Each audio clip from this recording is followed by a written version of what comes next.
আজ তো সকালে উঠেই প্রথম অর্ডার এসেছিলো 2 প্লেট চিকেন কষা, তার সাথে আরও অনেক কিছু, আলু পোস্ত, তারপরে রুটি, অনেক কিছুই ছিল। তো সেটা অতটা মনে নেই, তাই তোমাদের সঙ্গে আর শেয়ার করতে পারলাম না। আর তারপরে দেখো মাছ মাংস সবই শেষ হয়ে গিয়েছে। কাতলা মাছ আর এখানে মাংস অনলাইন থেকে কিনে নিলাম।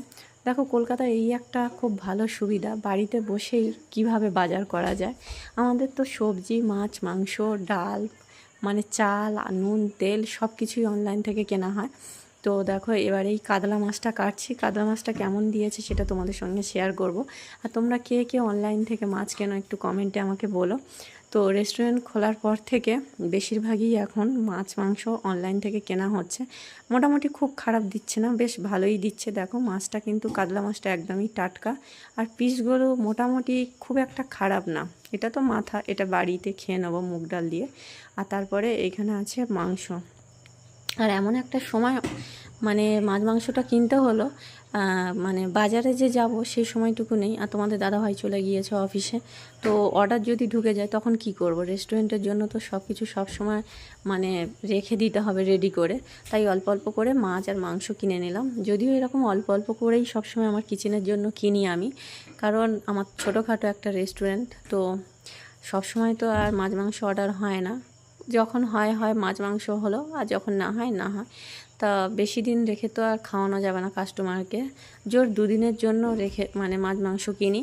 তো এই যে মাছ মাংসটা এখানে দেখতে পাচ্ছ, কাতলা মাছ আছে 6 পিস, আর মাংস আছে ওই কত 500-র মতো। তো 2 দিনে আশা করি হয়ে যাবে, অনেক সময় আবার একদিনেও হয়ে যায়। তো ওগুলো অর্ডারগুলো, মাছ মাংসগুলো ধুয়ে রেখে এখন আমি একটু রিলস বানাচ্ছিলাম আমার অন্য চ্যানেলের জন্য, ইনস্টাগ্রাম, ফেসবুক, তারপরে আর একটা ইউটিউব চ্যানেল। আর এবারে দেখো সন্ধ্যেবেলা অর্ডার এসছে রুটি, আর তার সাথে আছে চানা মশলা। আর তোমাদের দাদাভাই বিকেলে তো অফিস থেকে চলে এসছে, ও এসে কিন্তু আমার সব সময় হেল্প করে সন্ধ্যেবেলা যখনই অর্ডার ঢোকে। তো এই দেখো এখানে আমার রুটিগুলো ভেজে দিচ্ছে, আর চানা মশলাটা আগেই করে নিয়েছি। আর একটা রেস্টুরেন্ট চালাতে গেলে সবাই সাহায্যের প্রয়োজন, একা হাতে করা কিন্তু খুবই চাপের ব্যাপার, বিশেষ করে যখন বেশি বেশি অর্ডারগুলো ঢোকে। তারপরে অর্ডার ছেড়ে দেওয়ার পরে আমি আমার কিচেনটা সুন্দর করে পরিষ্কার করে নিয়েছি।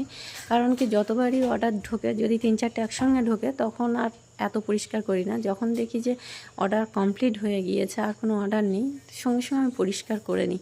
তো আমার কিচেন, তারপরে বেসিন সবই পরিষ্কার। তো থ্যাঙ্কস ফর ওয়াচিং। দেখা হচ্ছে নেক্সট মিনি ব্লগে। সবাই পাশে থেকো, সাথে থেকো।